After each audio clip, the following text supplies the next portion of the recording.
Fala pessoal do nono ano do Colégio Darwin. Vamos fazer aqui a prova da correção da REC 1 de Física do segundo bimestre. Prova do dia 17/6. Vamos lá. Primeiro exercício. Para pesquisar a profundidade do oceano, numa região, usa-se um sonar instalado num barco em repouso. O intervalo de tempo decorrido entre a emissão do sinal ultrassom com a frequência de 75 mil Hz e a resposta ao barco é de 1 segundo. Supondo que a velocidade de propagação do som na água seja de 1.500 metros por segundo, ele pergunta: a onda utilizada na pesquisa na profundidade do oceano, mencionado no enunciado, é transversal ou longitudinal? Pessoal, o som sempre é uma onda longitudinal.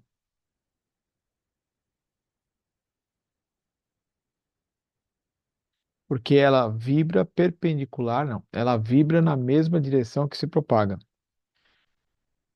Ela vibra na mesma direção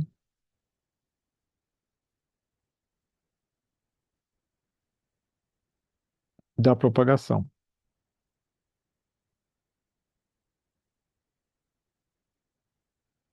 Tá legal? Então, enquanto ela se propaga numa certa direção, ela vibra no mesmo alinhamento. Vibra assim, tá bom? Calcule a profundidade. Então, o que que acontece? Você tem lá o fundo do mar, a superfície e um barco. Aqui está o barco. O barco manda um sinal de ultrassom para baixo. Aqui no fundo ele reflete. Aí que aqui eu enrolei. Ele reflete e volta. Tum. Essa é a profundidade. Essa profundidade, ela marca no intervalo de tempo igual a 1 segundo entre ir, refletir e voltar. Então, duas distâncias, que é o que vai e volta, é igual a velocidade vezes o intervalo de tempo. Lembrando que espaço é velocidade vezes tempo é espaço. Então, duas profundidades, porque vai e volta, né? Então, 2D é igual a 1.500 vezes 1. 1.500 vezes 1, 1.500. Então, eu estava falando aqui que a gente tem 1.500 metros por segundo vezes 1 segundo. Isso aqui dá 1.500. Passa o 2 dividindo, então a distância dá 750 metros de profundidade. Tá bom? Muito parecido com o exercício da PO. Agora vamos lá. A questão das cores. A cor dos objetos depende da luz que ilumina o objeto e da luz que o objeto reflete, né? Aí, na questão da luz, a gente tem a luz policromática, que é a luz branca, que é composta de todas as cores, e tem a luz monocromática, que é de uma cor única. Os objetos, eles têm a sua coloração, que é o que ele reflete para os seus olhos. Então, se um objeto é amarelo, ele absorve tudo menos o amarelo. Se o objeto é azul, ele absorve tudo menos o azul. É isso que tem que entender. E o preto é, no caso da luz, o escuro, o preto é a ausência total de cores. E a cor dos objetos pretos quer dizer que ele absorve todas as frequências, todas as cores, tá? Então vamos ler o exercício. No teatro de luz negra, típico da República Tcheca, é um tipo de representação cênica caracterizada pelo uso de cenário escuro com iluminação estratégica dos objetos exibidos. No teatro, o termo luz negra é fisicamente incoerente, pois a coloração negra é justamente a ausência da cor. A luz branca é a composição da luz com vários comprimentos de onda, e a cor do corpo é dada pelo comprimento de onda da luz que ele predominantemente reflete. Então, essa parte do texto ela está explicando exatamente o raciocínio que eu acabei de traduzir aqui para vocês e que falei em sala de aula. Assim, um quadro que apresente as cores azul e branca, quando iluminado pela luz solar, ao ser iluminado por uma luz monocromática de cor de comprimento de onda correspondente ao amarelo representará. Então você tem lá um quadro que quando ele estiver iluminado pela luz branca,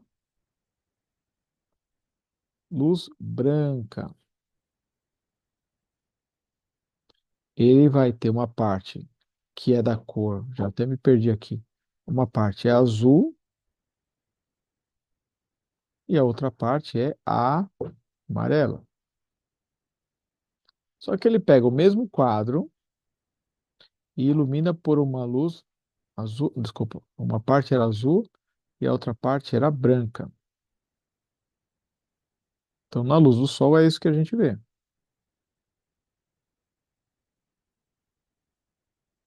Aí ele ilumina com luz amarela. E na luz amarela, o azul fica preto e o branco fica amarelo, porque o branco reflete todas as cores. Negra, né? Negra e amarela, alternativa B. Preto, negra, amarelo. Ok? O exercício 3 também muito parecido com o da PO. Uma onda periódica propaga-se numa corda, a onda é representada de perfil, da esquerda para a direita, com frequência de 2 Hz, e como mostrado na figura. De acordo com as informações dos textos e as dimensões do gráfico, determine. Gente, o gráfico fala que cada medidinha dessa aqui tem 10 centímetros. Na horizontal, também tem 10 centímetros. O comprimento dessa onda. O comprimento da onda pode-se medir a distância de um vale até o outro vale, pode ser medido aqui. Também pode ser da crista até a crista. Pode ser medido aqui, ó, até aqui, né? Então, se você contar um, dois, três, quatro quadradinhos, o comprimento de onda é igual a 4 vezes 10, quatro espacinhos, cada um de 10, de 40 centímetros. E a amplitude? A amplitude, pessoal, é a distância, né? Aqui da linha central, que é a linha de equilíbrio, até a crista ou até o vale.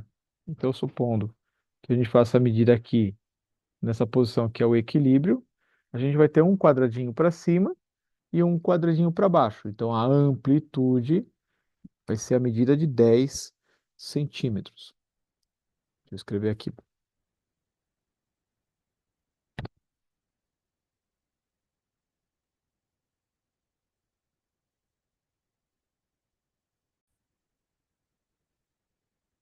Aqui, ó, pessoal. Essa medida é a amplitude, ou para baixo ou para cima. Então, a amplitude de 10 centímetros, tá bom? Pura leitura, assim como foi na PO. Exercício 4. A figura a seguir apresenta o comprimento de onda em metros do espectro eletromagnético de diferentes tipos de radiações que a compõem. Então, eu expliquei que a luz visível fica bem no meio. Quando a frequência aumenta, eu vou para o ultravioleta, que seria aqui, com a frequência aumentando. Ó. A frequência está aumentando para cá e o comprimento está aumentando no sentido contrário. Vai para a esquerda, comprimento de onda. Então, mais frequência você vai para o raio-x e para o raio gama. Menos frequência que o visível é o infravermelho, micro-ondas e ondas de rádio. Então, na realidade, todas as radiações são ondas eletromagnéticas. E a classificação ocorre em termos de comprimento de onda em metros, que está relacionado com a frequência de onda em hertz, pela equação. Então, eu coloquei a equação que C é igual a lambda vezes a frequência, onde C é a velocidade da luz no vácuo e vale 3 vezes a oitava metros por segundo. A partir das informações abaixo, responda. Considerando que a frequência da radiação é igual a 2 vezes 10 a 18 Hz, e a frequência é igual a 2 vezes 10 a 18 Hz, determine o respectivo comprimento de onda da radiação. Então, se eu quero saber o comprimento e a frequência está multiplicando, eu passo ela dividindo. Então, fica 3 vezes 10 à oitava dividido por 2 vezes 10 elevados a 18. Quando você faz a divisão do 3 dividido por 2, 3 dividido por 2 dá 1,5. Escreve o número. Quando você coloca o 10 à oitava dividido pelo 10 elevado a 18, você joga o 18 para cima subtraindo o 8. Ficou 10, 8 menos 18. Isso aqui é igual a 10 a menos 10. Então, vezes 10 a menos 10 metros. Essa daqui era a resposta do comprimento de onda. Classifique o tipo da radiação emitida pelo cobre de acordo com a apresentação apresentada acima, com a representação acima. Então, o que acontece? 1,5 vezes 10 a menos 10, 1,5 vezes 10 a menos 10 deve estar por aqui, ó. Menos 8 menos 10 deve estar por aqui. 1,5 vezes 10 a menos 10 metros. Então, eu posso dizer que a radiação é emitida pelo cobre de acordo com o raio-x. A resposta aqui era raio-x, tá bom? Era só localizar onde fica o seu comprimento de onda no espectro eletromagnético. Exercício 5.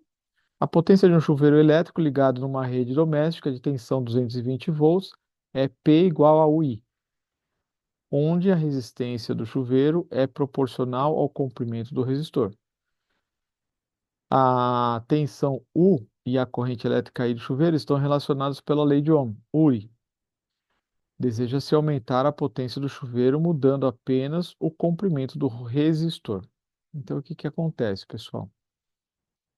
É, Deixa eu criar uma situação de organização aqui. Potência, eu escrevi que é DDP vezes a corrente elétrica. E falei que a DDP é igual a resistência vezes a corrente elétrica.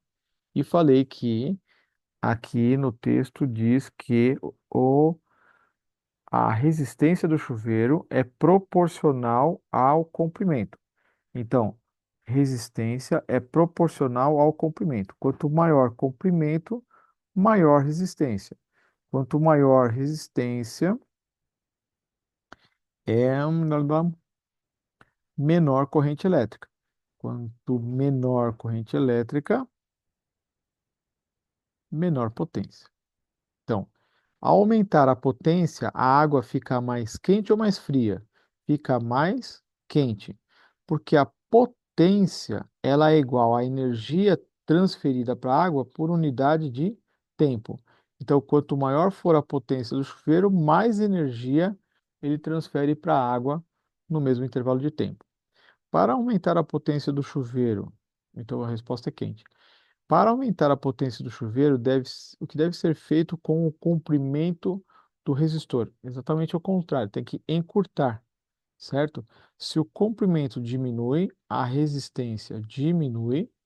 Se a resistência diminui na equação URI, né? E U igual a R vezes I.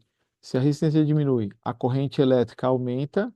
E na equação da potência, que é igual a U vezes I, se a corrente aumentar, a potência vai aumentar, então ela fica mais quente, ela aquece mais. Mais quente, mais quente fica. O que acontece, então, para aumentar a potência do chuveiro, o que deve ser feito com o resistor é encurtar. Encurtar. A resposta era essa. Diminuir o comprimento. O L é comprimento. O que acontece com a intensidade da corrente elétrica I quando a potência do chuveiro aumenta? Essa era fácil. Potência é igual a U vezes I. Então, se você aumentar a potência, você tem que aumentar a corrente elétrica. Então, a resposta é aumenta. O que acontece com o valor da DDP quando chover, quando a potência aumenta? Ela se mantém.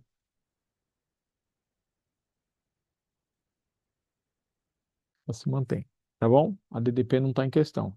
Ele vai continuar sendo alimentado, no caso, com 220 volts. Muito bem. Exercício 6.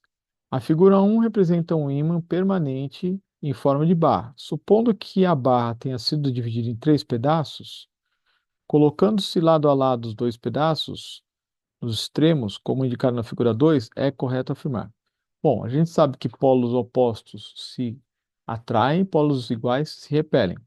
Então vamos supor que você tem um polo norte aqui em cima. Você cortou, quebrou, então o polo A automaticamente virou um polo sul. E aqui embaixo é um sul, então a ponta B virou um norte. Pensa, o A é sul e o B é norte. Você aproximou norte de norte e sul de sul. Então, nesse caso, a resposta é. Então, o que eu estava falando é que você tem norte e norte, polos iguais, aproximando de polos iguais. Se atraem, se repelem, pois A é polo, A é sul. Então, A, porque A é sul e B é norte. Então, eles se repelem, porque o A é sul, o B é norte. Então, alternativa E. Então, eu espero que todos tenham se dado bem. Caso contrário, se for necessário fazer REC 2, continue estudando, estude pela PO e pela REC 1, participem do núcleo de estudos. Então, a gente tentou fazer da melhor maneira para vocês poderem ter condições de se desenvolver nos seus estudos. Beleza? Então, vou ficando por aqui. Até a próxima correção. É, tchau e fui.